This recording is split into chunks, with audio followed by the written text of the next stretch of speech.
I wasn't supposed to be there that morning. That's the first thing I want to say because everything that happened, every moment I'm about to describe, came down to one small coincidence. I took a wrong turn. That's it. A wrong turn inside one of the oldest palace complexes in the kingdom of Marenholt, and I ended up watching something I still think about years later when the weather turns gray and the light falls a certain way through old stone windows. My name doesn't matter much for this story. What matters is that I was a junior archivist's assistant, barely 6 weeks into my posting at the Eastern Registry of Marenholt Palace. I was 23.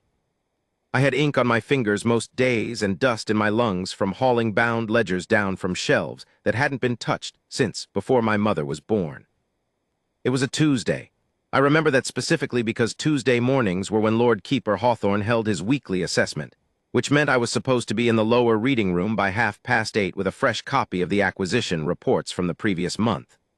I had overslept by 15 minutes, grabbed my coat off the hook without buttoning it properly, and taken what I thought was the corridor shortcut through the north passage of the East Wing.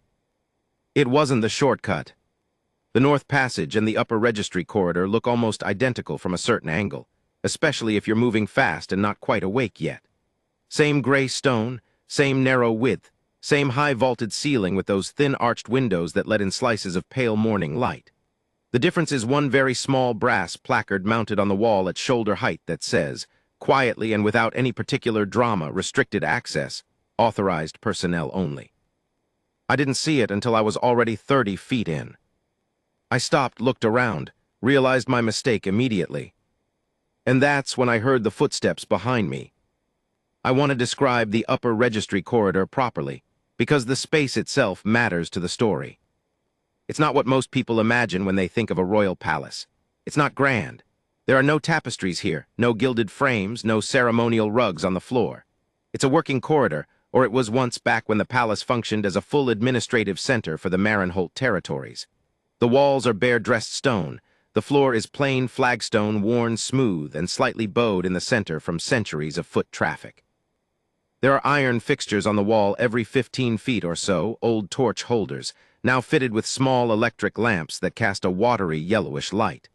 The ceiling is maybe 12 feet high. At the far end of the corridor, maybe 120 feet from where I'd entered, there is a door. That door is what matters. It's a heavy wooden door, dark with age, with iron banding across it and an oversized iron lock plate. Above the frame, carved directly into the stone, are 2 words in the old Marenholt script that most people can't read anymore. The archivists translate it roughly as the memory room, the royal archive. Not the public archive, not the institutional records, the private archive. The one that holds sealed correspondence from the founding dukes, private journals, classified treaty negotiations going back 400 years. Nobody goes in there without specific written clearance from the Lord Keeper himself, countersigned by the head of palace security. Nobody. I was staring at that door, getting my bearings and preparing to quietly back out of the corridor the same way I'd come in, when the footsteps reached me. He came from the same entrance I had used, which meant he'd either made the same mistake I had, or he'd chosen this route deliberately. Looking at him, I immediately thought he knew exactly where he was going. He was maybe 35, tall, broad across the shoulders, dressed well but not formally, dark trousers, a well-cut jacket, no tie. His hair was dark and slightly disheveled in the way that costs money to achieve. He walked quickly with the kind of confidence that doesn't look around when it enters a room. He had a leather satchel across one shoulder, and one hand was already holding something, a folded piece of paper, or perhaps a letter. I didn't recognize him immediately. That's important. In my 6 weeks at the palace, I had seen a great deal of the staff, several administrators, 2 minor dignitaries, and Lord Keeper Hawthorne himself on 3 separate occasions. But the broader world of the Duke's extended family, his sons, his nephews, the various connections by blood and marriage that circled the palace the way smaller planets orbit something much larger, that world I was still learning. It took me a moment. Then I placed him. Edmund Voss Hartley, second son of His Grace the Duke of Marenholt. I'd seen his photograph in the administrative briefing pack that all new staff were given in their first week. He was described there in dry, institutional language as a private individual with historical interest in the Marenholt estate and some connection to the Eastern Registry, in an advisory capacity. I didn't know what that meant at the time. I understand now that it meant. He asks to see the archive sometimes, and we find polite reasons to say no. He walked past me without a word. Not rudely exactly, more like I was a piece of furniture. A filing cabinet he'd noted and categorized and moved past. I pressed myself slightly against the wall. He didn't slow down. His footsteps were steady, purposeful. He was looking at the door at the end of the corridor. I should have left immediately. I know that. I had a report to deliver and a superior who did not appreciate tardiness and absolutely nothing legitimate to do in this corridor. I didn't leave. I'm not entirely sure why. Some combination of shock, curiosity, and the peculiar paralysis that comes over you when you're watching something unfold that you can tell, instinctively, should not be unfolding. Edmund Voss Hartley was perhaps 40 feet from the archive door when the guard appeared. I hadn't noticed the guard before. I don't know if he'd been there all along, standing in a recessed section of the wall near the door that I'd missed in the dim light, or whether he'd come through some secondary entrance I wasn't aware of. One moment the corridor was empty ahead of Edmund. The next moment there was a guard. He was in full ceremonial uniform, the Marenholt Palace Guard dress uniform, which is a deep navy blue with gold trim at the collar and cuffs, white gloves, and a tall bearskin cap that makes every guard wearing it look like a different species of human. He was carrying a ceremonial halberd, the blade catching the thin morning light from the window above. He was standing squarely in the center of the corridor, feet apart, facing the direction Edmund was walking from. He hadn't moved into position dramatically. He was simply there, still and straight, the way guards in that uniform always are. It's unnerving, that stillness, even when you're not doing anything wrong. When you are, or when you might be, it's something else entirely. Edmund stopped. I think he hadn't seen the guard until that moment either, or perhaps he'd seen him and assumed he could walk past. Either way, he stopped. Maybe 8 or 9 feet from the guard. They looked at each other. The silence lasted a few seconds, maybe 4 or 5. It's the kind of silence that feels much longer. Then the guard spoke. His voice was even. Not aggressive, not loud, just completely, absolutely certain. "Sir, this corridor requires restricted access authorization. May I ask your business here?" Edmund Voss Hartley straightened slightly. I watched his posture shift. It was a subtle thing, a squaring of the shoulders, a small lift of the chin. The body language of a man who is accustomed to his name opening doors. "I have a letter," Edmund said. His voice was measured, cultured. "From my father's estate office, regarding a review of certain documents in the archive." He held up the folded paper. The guard did not look at it. All access to the Royal Archive requires written clearance issued by the Lord Keeper of Records, countersigned by the head of Palace Security, submitted no less than 48 hours in advance of the requested visit. A pause. "I am not aware of any such clearance being issued for today." Edmund's jaw tightened slightly, just slightly. "My father is the Duke of Marenholt," he said. The guard said nothing for a moment, then, "Yes, sir." Just that, "Yes, sir." No elaboration, no softening, no indication that this fact changed anything about the situation. It was, I realized, standing there with my back against the cold stone, an extraordinary thing to watch. Not hostile, not even disrespectful, but completely immovable. Edmund took one step forward. Not an aggressive step, more like a test, or the habit of a man who is used to the world rearranging itself around him as he moves. The guard moved 1/2 step sideways, not forward, not back, just enough to remain completely, geometrically in Edmund's path. The halberd remained at his side, upright, not raised or deployed in any threatening way. He didn't raise his voice. He didn't flinch.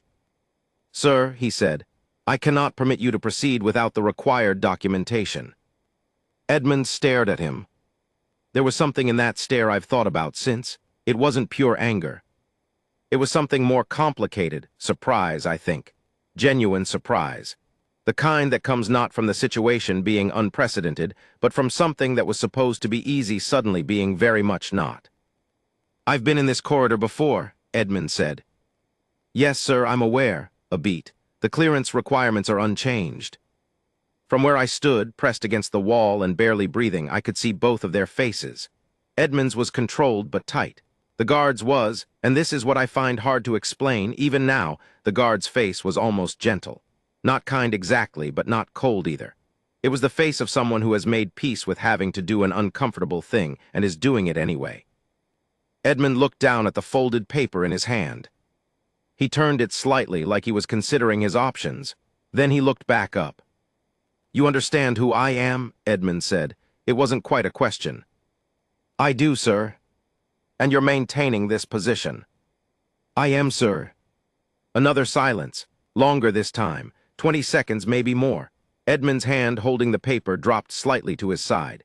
His chin lowered a fraction. Something shifted in his face, something in the tight line around his mouth, some small internal calculation completing itself. He took a step back. Not a dramatic retreat, just a step back, slow and deliberate.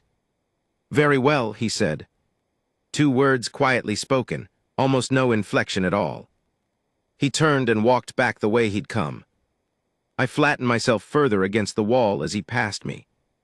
He didn't look at me, he didn't look at anything, really. His eyes had that inward, unfocused quality of a man replaying something in his head. His footsteps were still steady, still composed, but there was something different in them now. Slower, heavier.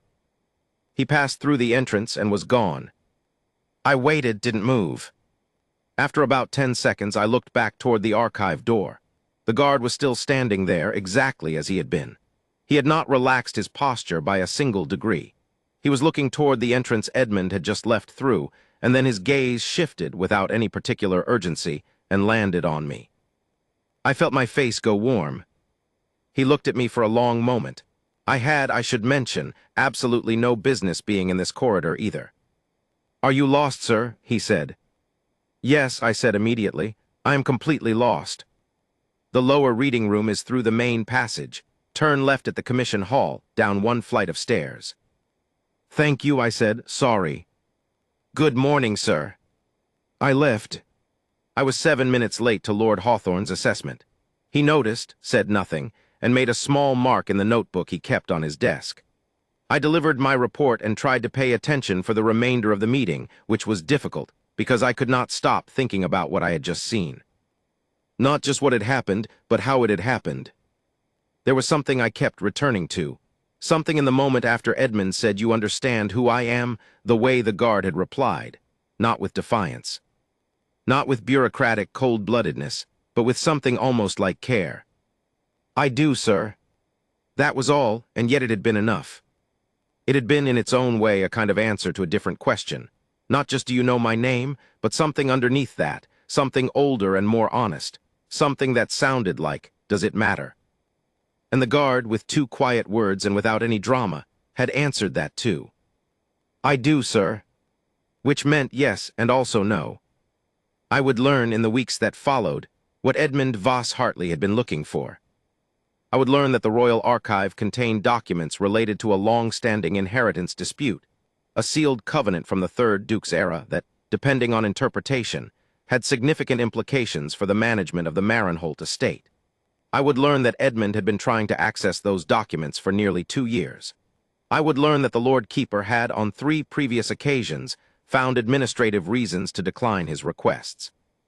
But I didn't know any of that yet, on that Tuesday morning. All I knew, walking down the main passage, past the commission hall, down 1 flight of stairs, was that I had just watched something happen in a cold stone corridor, something quiet and slow, and in its own way entirely extraordinary. A man with a name like a key had walked toward a locked door, and another man, standing in a navy blue uniform with a halberd he never once raised, had simply refused to let him through. Not with force, not with anger, just with the weight of his position, his training, and whatever it is that lives inside a person who has decided, completely and without drama, that some things do not bend. There are things you learn about a place slowly, the way water finds its way through stone. Not all at once, not in a single dramatic revelation. Just gradually, through overheard conversations in the staff corridor, through the way certain names make certain people pause before responding, through the particular silence that falls in a room when someone asks the wrong question at the wrong moment. I learned about Edmund Voss Hartley that way. In pieces, over weeks, without ever quite intending to. The first piece came from Marta, Marta Kelsen was the senior cataloging assistant in the Eastern Registry, a woman in her late 50s with reading glasses that lived permanently on the top of her head, and a memory for institutional detail that made Lord Keeper Hawthorne's formal records look imprecise by comparison. She had worked in the archive for 26 years.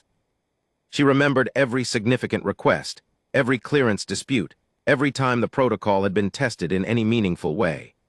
She was, I came to understand, the actual institutional memory of the place, not the documents on the shelves, but Marta herself, sitting at her cataloging desk with a cup of tea going cold beside her. I didn't ask her directly about what I'd seen. I wouldn't have known how to.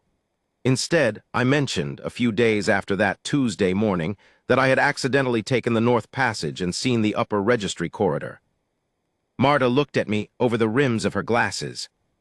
"Did you?" she said. It wasn't a question. "I got turned around," I said. "I was late." She went back to her cataloging for a moment. Then she said, without looking up, "Did you see anyone while you were there?" I told her I had seen a gentleman being stopped by one of the ceremonial guards. I described Edmund briefly, the jacket, the satchel, the letter. Marta made a sound that was not quite a sigh, more like the controlled exhale of someone releasing a small amount of pressure they'd been carrying for some time. "That would be Mr. Voss Hartley," she said.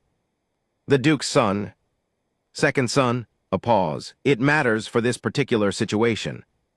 She didn't say anything more immediately. She picked up her pen and made a notation on the form in front of her. I waited. I had learned in 6 weeks that Marta told things in her own time and pressing her was counterproductive. After perhaps a minute, she said, "He's been trying to get into the Heritage Archive for 2 years now, on and off. Sometimes he sends formal requests. Sometimes he just appears." She tapped the pen against the edge of her desk. "Last spring he showed up with a solicitor's letter. 3 months before that it was a direct note from the Duke's own secretary. And the Lord Keeper keeps refusing. The Lord Keeper keeps requiring proper clearance," she looked up, "which is not quite the same thing technically." I thought about that, but the effect is the same. "The effect," Marta said, "has been the same for 2 years, yes." The second piece came from an unexpected direction, from a conversation I wasn't part of and wasn't meant to hear. It was a Friday afternoon, about 2 weeks after the corridor incident. I was in the outer stacks, a long room off the main registry floor where older acquisition boxes were shelved before processing, working through a set of bound volumes that needed condition assessments. It was dull, quiet work, the kind that fills an afternoon without leaving much trace of itself in your memory. I was near the back of the stacks when I heard voices from the small office adjacent, Lord Keeper Hawthorne's secondary workroom, which he used for private meetings when he didn't want visitors in his main office. The walls were thick stone, but the ventilation grill near the ceiling carried sound in ways the original architects probably hadn't anticipated. I wasn't listening intentionally, but I heard Hawthorne's voice first, low, precise, the particular cadence he used when he was being careful, and then another voice I didn't recognize, older perhaps, a man's voice with a trace of weariness in it. "He's going to come back," the unfamiliar voice said. "He always comes back." "I'm aware," Hawthorne said. "The question is what happens when he does." A pause, then Hawthorne. "The protocol is clear. The protocol has always been clear. The protocol was written before the situation with the Covenant became what it is." Another pause, longer this time. "The protocol," Hawthorne said, "was written to apply regardless of what the situation becomes." I heard a chair shift, someone standing maybe. "Hawthorne, I'm not asking you to violate anything. I'm asking you to consider." "I've considered it," Hawthorne said. "The answer is what it has always been. Until the sealed records review is completed by the appointed body, nobody accesses those documents, including members of the Duke's family, especially, perhaps, members of the Duke's family." Silence. Then the unfamiliar voice, quieter now. "He has lawyers, you know, good ones." "He's welcome to use them," Hawthorne said. "The appropriate legal channel is clearly established. It does not run through my registry." I heard footsteps, the sound of the secondary workroom door opening and closing, then nothing. I stood in the outer stacks for a while with a bound volume from 1887 in my hands, not reading it, thinking about sealed covenants and appointed bodies, and what it meant that the Duke's own son needed lawyers to get into a room in his own family's palace. I want to talk about the guard now, because everything I've been describing, the institutional politics, the inheritance questions, the slow machinery of restricted access, was the water. He was the stone. His name was Aldrich. I learned that later from a different source, Aldrich Crane. He'd served in the Marenholt Palace Guard for 11 years at the time of the incident. He was 34. He'd come up through the standard ceremonial training program, which everyone in the palace treated with a kind of polite condescension that ceremonial guards learned to ignore. A program that most senior staff privately considered to be about pageantry and presentation rather than anything functionally serious. What people tend to forget, and what I understand now more than I did then, is that ceremonial guards at Marenholt were also the effective first line of security for certain areas of the palace.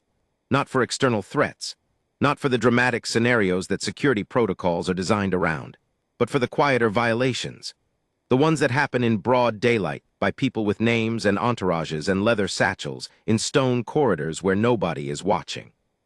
Aldrich had been assigned to the upper registry corridor for 3 years at that point.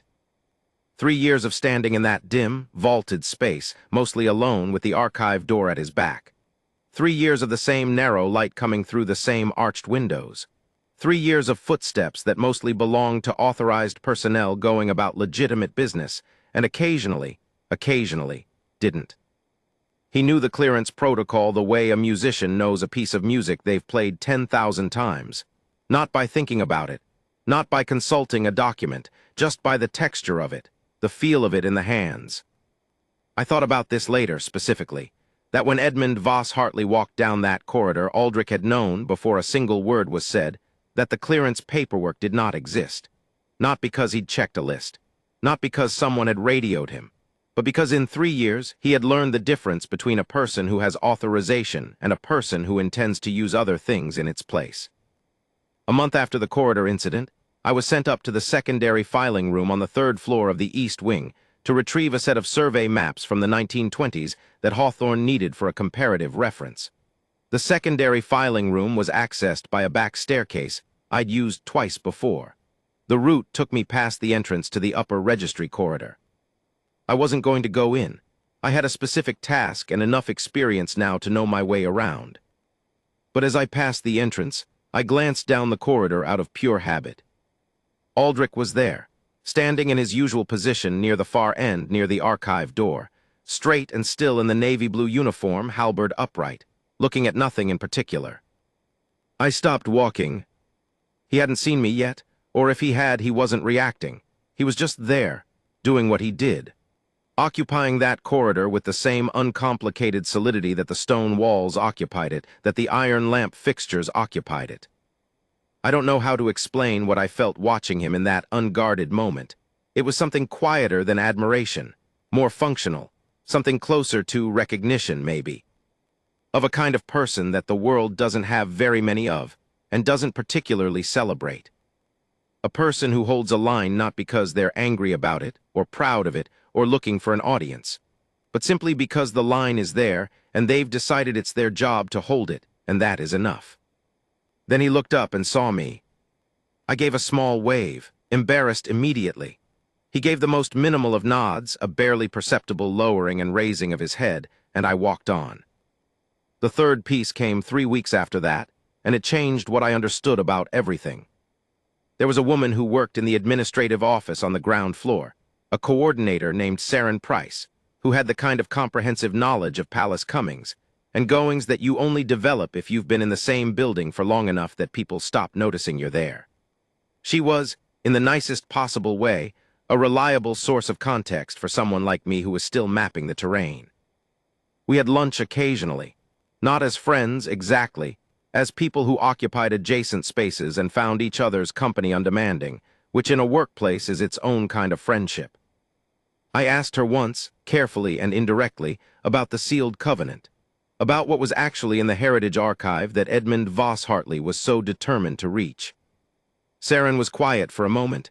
She pulled a piece of bread apart and looked at it. "You know about the old estate division," she said finally. "I didn't." She explained it to me in the careful, abbreviated way of someone who has summarized a complicated thing many times. The short version was this. When the second Duke of Marenholt had died 3 generations ago, the estate had been divided between his 2 sons according to a covenant drawn up during his lifetime. The elder son had taken the title and the primary estate.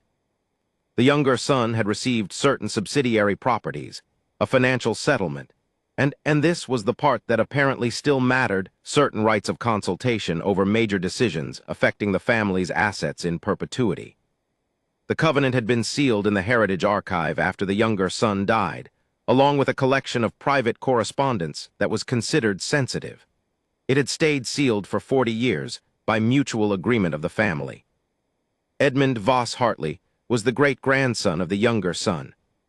He believes, Saren said, pulling apart another piece of bread, that the covenant, properly read, gives him rights of access to certain financial information about the estate that he's currently being denied. His lawyers believe it too. His father's lawyers believe the opposite. I thought about this, and the documents in the archive would settle it. The documents in the archive might settle it, she looked at me, or they might make it much more complicated. Which, depending on your position, is an argument either for opening the archive or for keeping it very firmly closed. Who decides? The Lord Keeper has appointed an independent review body, archivists and legal historians from outside the palace. They're supposed to examine the documents under controlled conditions, produce a report, and let the appropriate people argue about it afterward through the appropriate channels. When is that happening? Saren looked at her bread. It's been 18 months in the scheduling. I sat with that for a moment. So the reason Edmund can't get in, I said slowly, is partly protocol and partly because the process that would resolve this is taking 18 months to begin. It is, she picked up her coffee. And the reason the guard won't let him through, regardless, is because the guard's job is to enforce the protocol regardless of why the protocol exists or who finds it inconvenient. That seems, I started. Correct, she said before I could finish. That's the word you're looking for, it seems correct. I thought about that conversation for a long time afterward, about the difference between a rule and the reason behind a rule, about what happens when those two things start to pull in different directions. Because here is the thing I kept arriving at, no matter how I turned it. Aldrich Crane probably didn't know about the covenant. He probably didn't know about the inheritance dispute, the sealed correspondence, the 18-month scheduling delay, or the lawyers on both sides who had strong opinions about what the documents in the Heritage Archive would or wouldn't prove. He knew his corridor. He knew the clearance protocol. He knew that the man walking toward the archive door didn't have the right paperwork. That was the entirety of what he was working with. And it was enough. Not because the world is simple, or because rules are always right, or because the people who enforce them are always on the correct side of whatever the larger argument happens to be, but because there is a particular kind of order, imperfect, slow, frustrating, that only functions if the people inside it do the job that's in front of them, if they hold the position they've been given, if they don't bend because a voice is confident or a name is significant. If, when someone says, "Do you understand who I am?" they answer quietly and without drama, "I do, sir," and mean by it exactly what it sounds like. About 6 weeks after the lunch with Saren, I was in the main registry floor in the late afternoon when I heard, from somewhere in the administrative corridor, the sound of raised voices. Not shouting, not quite, more like the particular acoustic signature of two people saying controlled, measured things to each other with considerable force behind the control. I couldn't hear the words clearly, but I heard the cadence. Two voices taking turns, back and forth, but not quite a conversation, more like two different statements being delivered in close proximity, neither one quite responding to the other. It went on for about 2 minutes, then it stopped. A door opened, footsteps in the corridor, fast and decisive, moving away. 10 minutes later, Lord Keeper Hawthorne walked through the registry floor toward his office. He had his hands clasped behind his back, and his face composed into the particular arrangement of lines and angles that meant he was not going to be discussing whatever had just happened. He looked at me as he passed my desk. "Kelsen's acquisition log," he said. "I'll need it on my desk by 4. "Yes, sir," I said.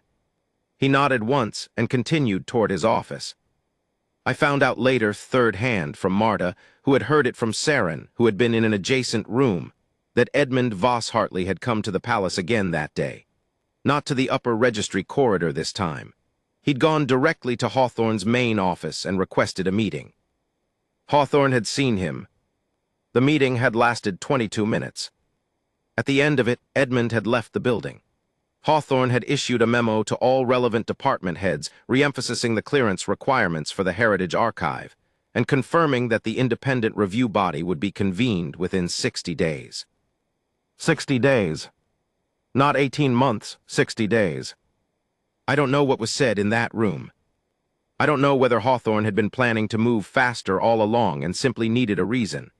I don't know whether Edmund's appearance, his insistence, his physical presence, the force of a name and a claim and a leather satchel full of solicitors' letters, had changed something in the calculus. What I know is that the review body was convened 48 days later.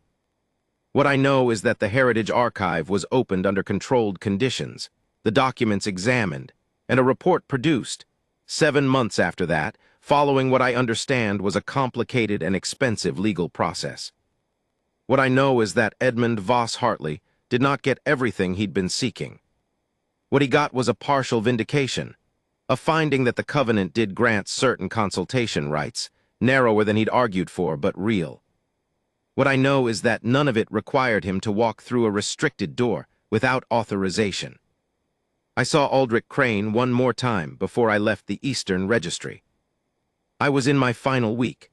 I'd been offered a better posting, a proper archivist's role at the National Collection in the capital, and I was in the process of handing over my responsibilities and saying the various goodbyes that mark the end of a chapter.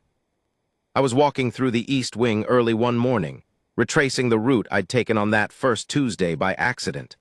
On purpose this time, some combination of nostalgia and wanting to fix the geography of it correctly in my memory. The upper registry corridor, the thin light through the arched windows, the stone walls with the brass placard, and at the far end near the archive door, Aldrich Crane, standing as he always stood, straight, still, halberd upright, in his navy blue uniform with the gold trim at the collar and cuffs.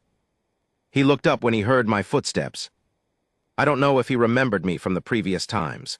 Probably he did. In 11 years of working a mostly quiet corridor, unusual visitors presumably stand out. But his expression didn't change either way.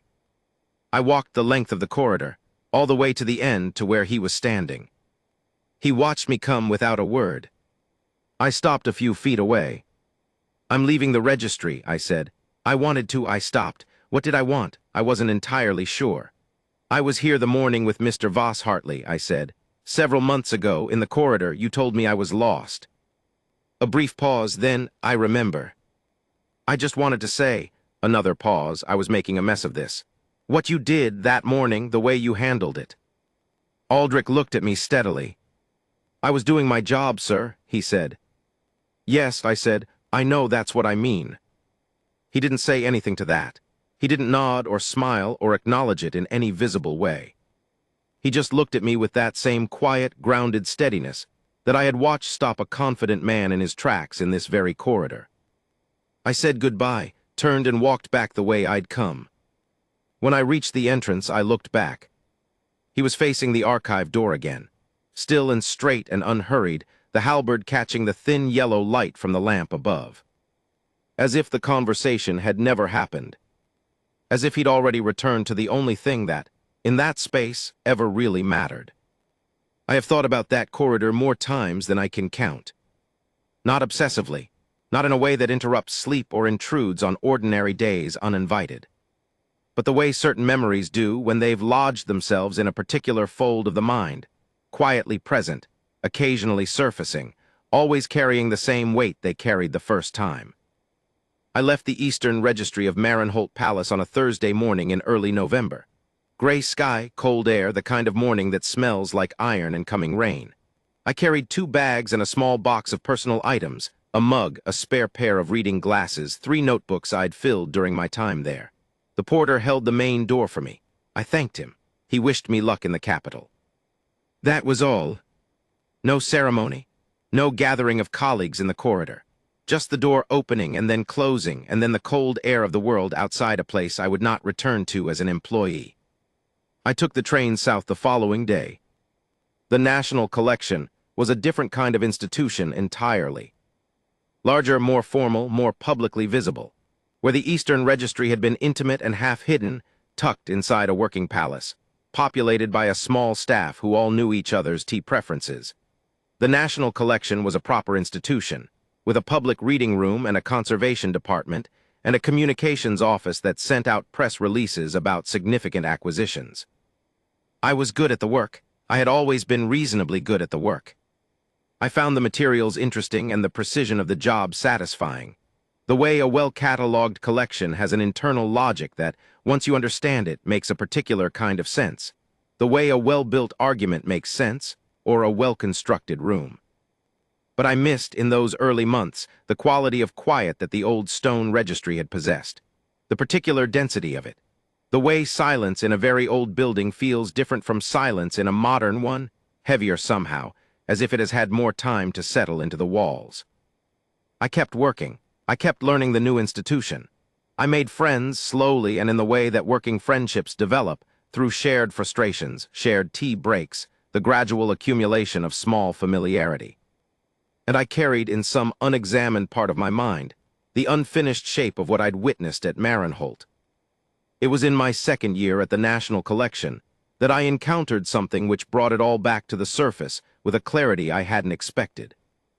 A colleague, a senior archivist named Pell, who had 40 years in the profession, and a way of speaking about institutional history that made even the driest administrative documentation sound like it mattered, had been asked to contribute to a research project about access disputes in royal and ducal archives.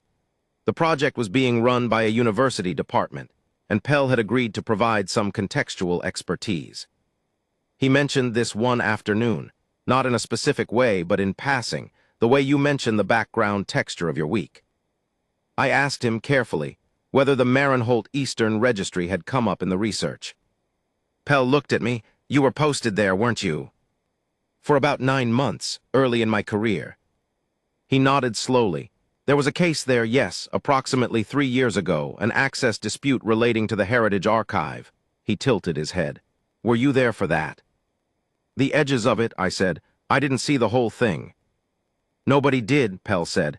That's rather the point of those situations. They happen in corridors and offices and closed rooms, and the pieces end up distributed among a dozen different people, none of whom has the complete picture. He said it without judgment, just as an observation about how institutions work, which is, he meant, not so differently from how everything else works. I thought about that for a while after he'd gone back to his own desk. Pieces distributed, nobody with a complete picture. I want to tell you what I eventually pieced together, from Marta, from Saren, from Pell's research summaries. From a single conversation I had with a retired palace administrator I encountered by chance at a professional conference some years later. The Heritage Archive Review, convened 48 days after Hawthorne's memo, had not been straightforward. The independent body, 3 archivists, 2 legal historians, 1 retired constitutional scholar, had spent 7 weeks examining the documents under the controlled conditions Hawthorne had specified. The covenant itself, the one at the center of everything, turned out to be written in a mix of formal legal language and an older regional dialect that required specialist translation. Parts of it were clear, parts of it were not. There were 3 attached letters from the second Duke, written in his own hand, that qualified certain provisions in ways that complicated the main text considerably. The sealed private correspondence, the rest of the archive's contents, the material surrounding the covenant, turned out to contain something nobody had anticipated.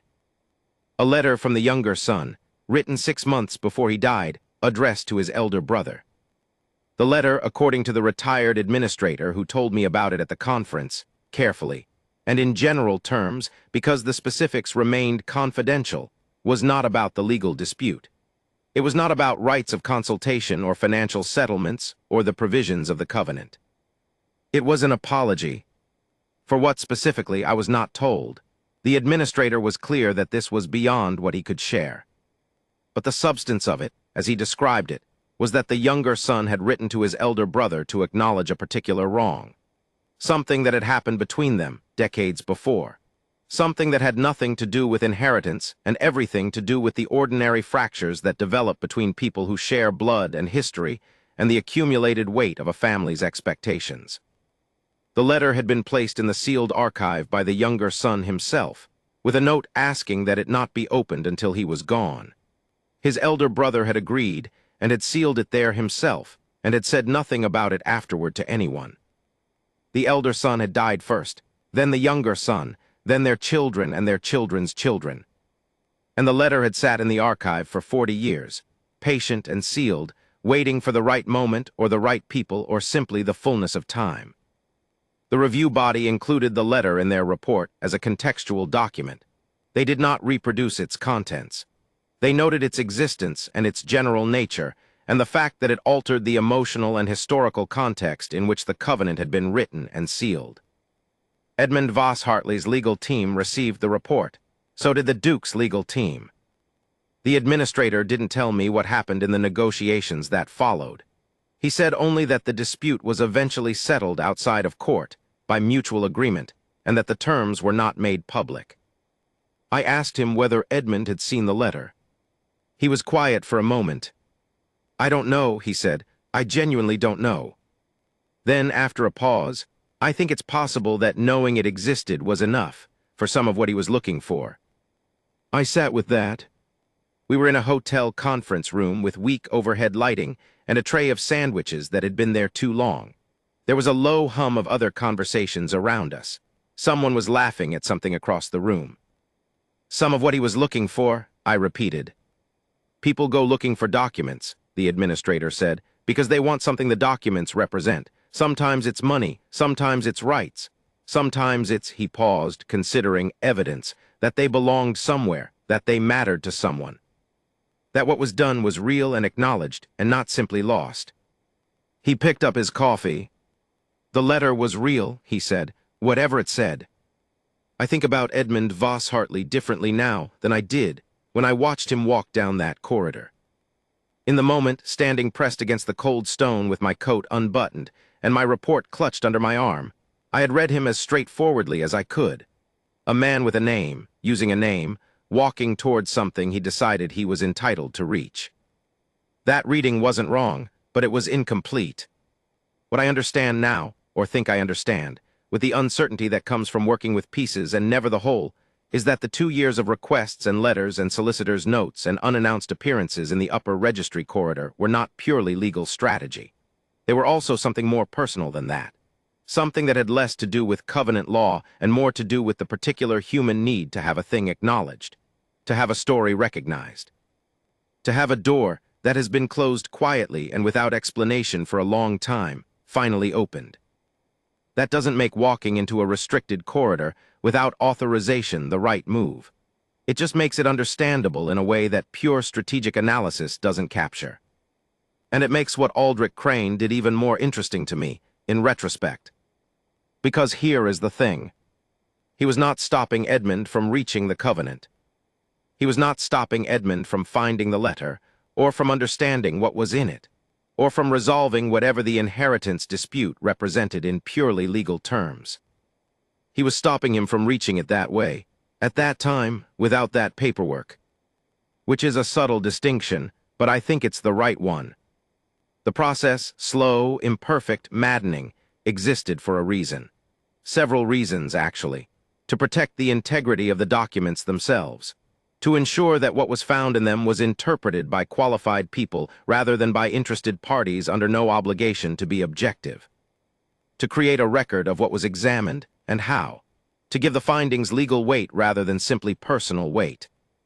If Edmund had walked through that door, if Aldrich had stepped aside or not been there at all and reached those documents and found what he'd been looking for, none of that would have been true. The letter would have been found, but found wrong. Discovered in circumstances that would have complicated everything. That the opposition's lawyers would have used to muddy whatever it contained. That would have made the truth of it harder to use, not easier. The right door at the right time, with the right people holding it open. That's what the process was for. And a man in a navy blue uniform with a ceremonial halberd, standing in a cold stone corridor, was the reason the process had room to be what it needed to be. I went back to Marenholt once. Not to the palace itself. I had no reason to go back there professionally, and going as a tourist to the public sections felt strange. But to the town. To Marenholt itself, which is a small, respectable market town built in the shadow of the palace grounds, with a high street that has a good bakery and a river walk along the old mill race. I was there for a conference, a small regional archivists gathering, the kind that happens in town halls and civic libraries rather than conference centers, with name tags on lanyards and biscuits at the tea break that are always slightly stale. The conference was at the civic library. I presented a paper on cataloging protocols for mixed provenance collections, which was well received in the particular muted way that professional gatherings receive things that are competent and uncontroversial. On the second afternoon, I walked along the river. It was autumn. The trees had turned, and the light had that particular quality of October light in northern latitudes, low and golden and slightly elegiac, the kind of light that makes everything look like it's in the process of becoming a memory. I walked for a long time. I ended up, without quite planning it, on the road that runs along the eastern wall of the palace grounds. A high stone wall, old and slightly uneven, with weathered coping stones on top and patches where the repointing is newer than the rest. Behind it, invisible from the road, the palace, the east wing, the upper registry corridor. I stood there for a moment, just standing, looking at the wall, at the moss on the lower courses of stone, at the way the afternoon light fell across it in long, low angles. I thought about a cold Tuesday morning, about a wrong turn, about the sound of footsteps in a vaulted corridor and the way a single person, standing completely still, can constitute an entire argument. I don't know what happened to Aldrich Crane after I left. Whether he stayed in the palace guard, whether he was eventually promoted to a different posting, or left the service, or simply continued doing what he'd always done, standing in that corridor with the archive door behind him and the thin light coming through the arched windows and the particular weight of 11, 12, 13 years of unhurried certainty. I hope he's well. That feels inadequate, but it's true. I hope specifically that at some point someone told him what the review found. Not the legal details, those wouldn't be his business, and I don't think he'd have wanted them to be. But just that the process worked.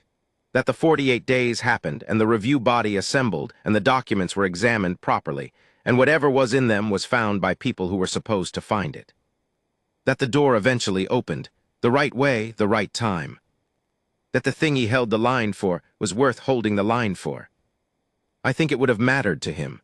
Not a lot. I don't think a lot of things needed to matter a lot to Aldrich Crane to be worth doing. But quietly. In the way that doing a job correctly matters to a person who takes jobs seriously. Which is to say, genuinely, without drama, without needing to be told. I've been in this profession now for a long time. Long enough that I've become, in my own way, a person with institutional memory. The kind that Marta Kelson had when I was 23 and ink-fingered and perpetually slightly late.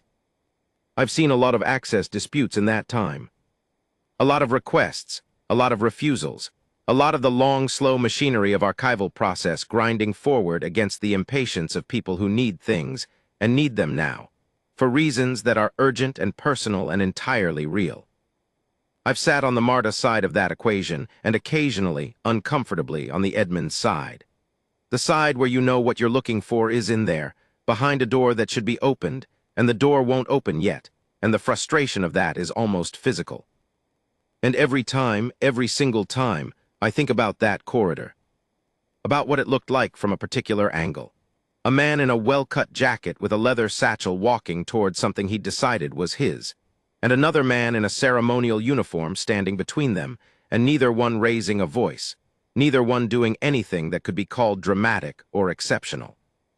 Just two human beings in a stone corridor, each one entirely convinced of the thing they were doing. And one of them being right. Not about everything. Not about the large, messy question of what Edmund deserved, or what the family owed him, or what 40 years of sealed documents might reveal about the people who sealed them and why. Just about that moment, that specific corridor, that specific door.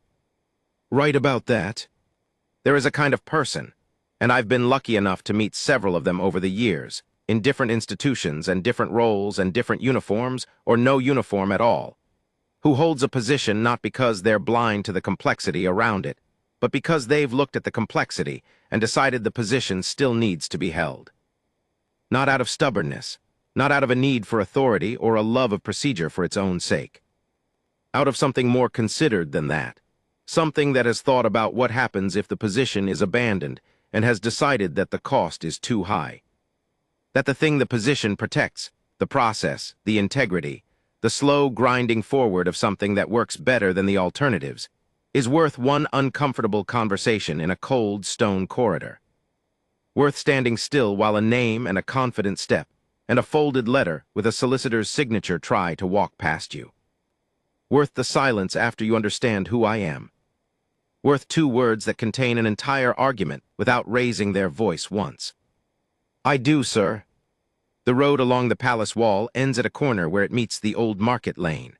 I stood there in the October light for a little while, with the cold air on my face and the sound of the river somewhere below. Then I turned and walked back toward the town. The conference dinner was at 7.